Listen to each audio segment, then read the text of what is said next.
Hola, què tal?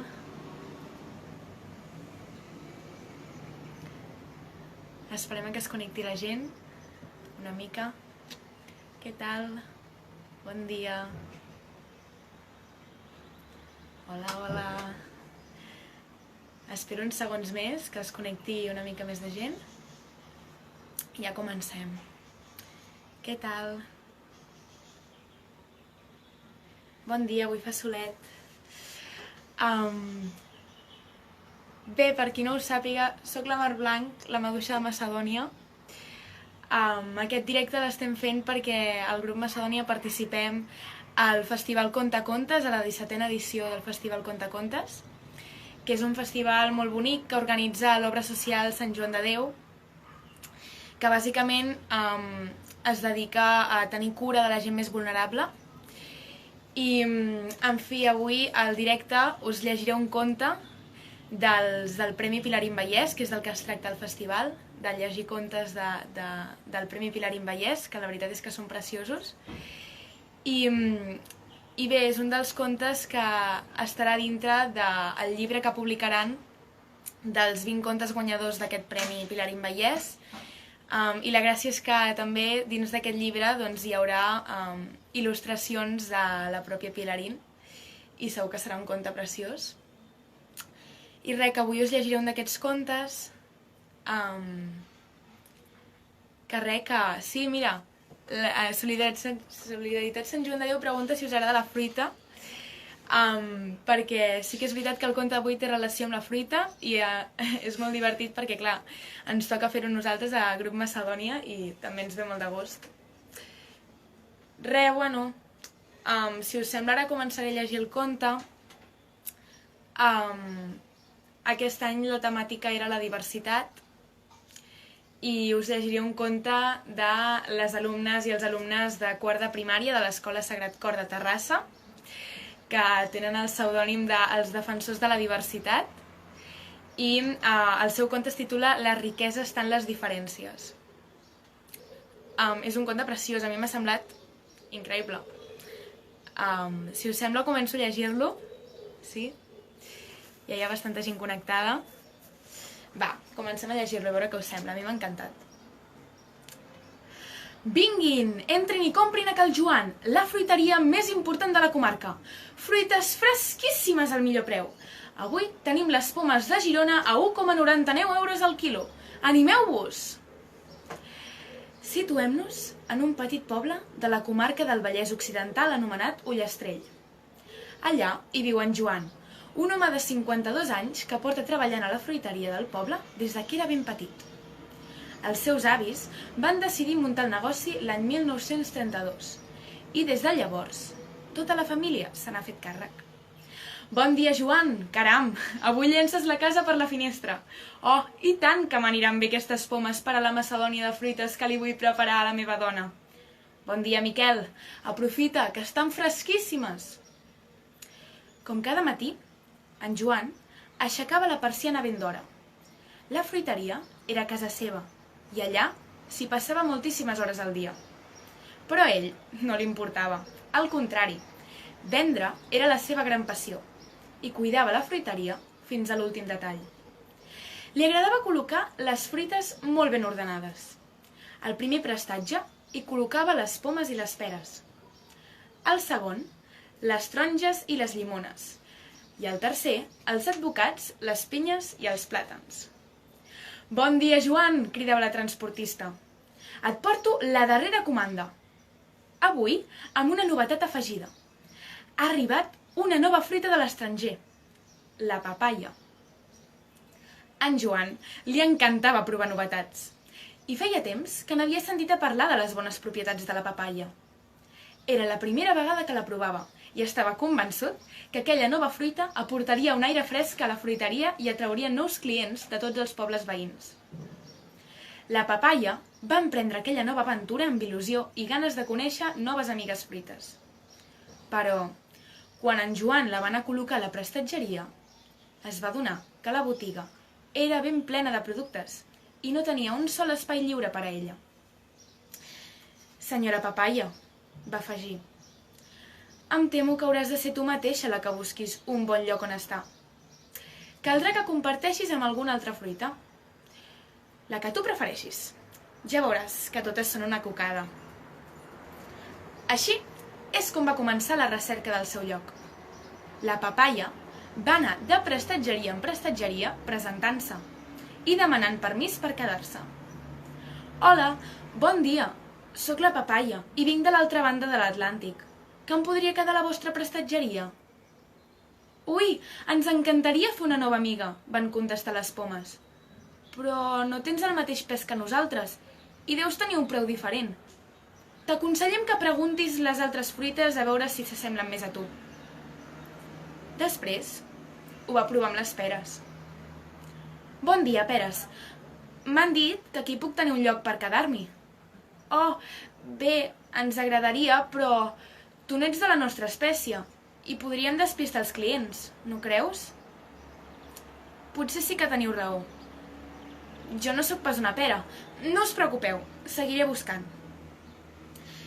I així va seguir una bona estona, preguntant a tota la resta de fruites i adonant-se que totes elles eren diferents. Quina mala sort! Jo no sóc igual que cap d'elles, va pensar la papaia. I si resulta que no sóc una fruita? Potser hauria d'anar a la carnisseria o a la peixateria? Ai, quin embolic! La papaia se sentia molt sola i molt confusa i no parava de fer-se preguntes. El seu neguit el va compartir amb la resta de fruites, que també li estaven donant voltes al cap. Què podem fer? Van dir els plàtans. No podem deixar-te sola. I tampoc volem que marxis. Segur que hi ha alguna manera que et puguis trobar a gust, van afegir els advocats. La papaia, molt angoixada, va començar a plorar. I les llàgrimes van destenyir la seva pell verda en trossets groguencs. I vet aquí que les llimones, que eren molt observadores, van afegir. Apa, fixeu-vos, s'està tornant del mateix color que nosaltres. És veritat, quan ploro em torno groguenca, va dir la papaia. Ja ho tinc, van afegir una de les pinyes.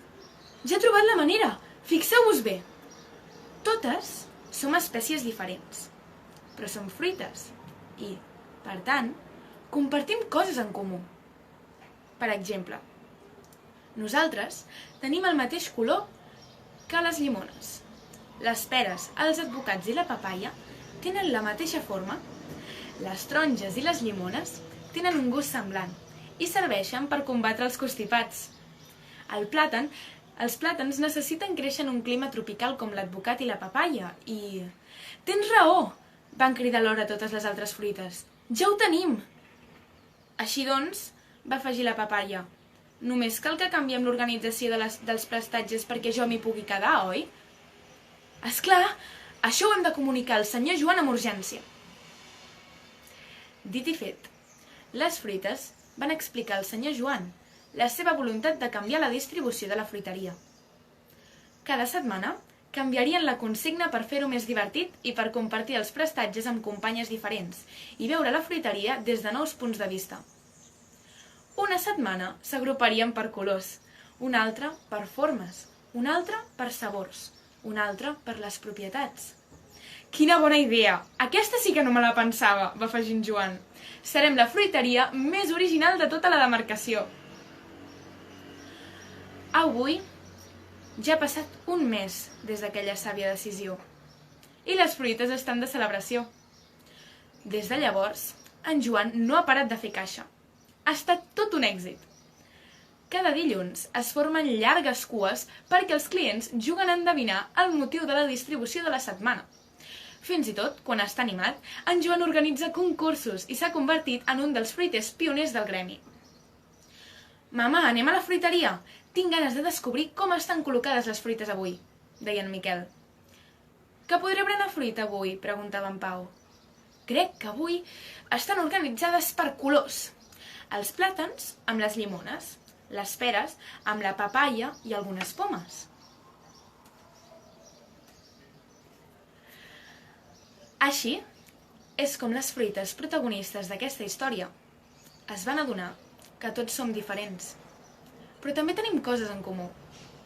Només cal mirar el nostre entorn des d'un nou punt de vista i canviar la nostra organització per acollir tothom. I, si aquest conte t'ha agradat, vol dir que defenses la diversitat. Així que no ho dubtis. Cuida els teus companys i no t'oblidis mai que tots tenim coses iguals.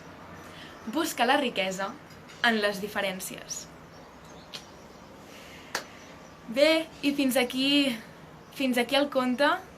No sé què us ha semblat, però mira, la Pilar en Vallès diu que és molt bonic. A mi també m'ha semblat preciós. Realment és preciós la metàfora que fan tota l'estona. No sé què us ha semblat a vosaltres. Recordo que aquest conte és un dels contes guanyadors, un dels 20 guanyadors dels Premis Pilarín Vallès, i aquests 20 contes es recolliran en un llibre que tindrà il·lustracions de la Pilarín Vallès, que segur que serà preciós, que em sembla que podreu comprar a la botiga Sant Joan de Déu. I res, moltes gràcies per connectar-vos. Sí, és un conte molt especial. Sagrat Cor de Terrassa. Felicitats, moltes felicitats. Doncs res, moltes gràcies al Festival Contacontes per comptar amb nosaltres. Aquestes iniciatives ens fan molta il·lusió. I res, això, que fa pensar aquest conte, la veritat. Espero que també us hagi fet pensar a vosaltres, perquè realment és un conte molt especial. Mira, la Pilarín Vallès diu que ja els està dibuixant els dibuixos del llibre, és a dir, que quan surti no us el podeu perdre, Diuen que sí, que a la botiga, perfecte. Doncs res, això, també, recordar-vos que som Grup Macedònia, que aquest any és el nostre últim any com a Grup Macedònia i que això, que podeu seguir-nos i podeu seguir també Comiat Macedònia per enterar-vos de tot el que necessiteu saber sobre el comiat. I res, passeu un superbon dia i una superbona setmana. Espero que estigueu el millor possible. Adeu, gràcies per connectar-vos, de veritat. Em fa molt feliç. Adeu. Gràcies, gràcies. Igualment, vosaltres també ens heu animat amb aquest superconte. Gràcies.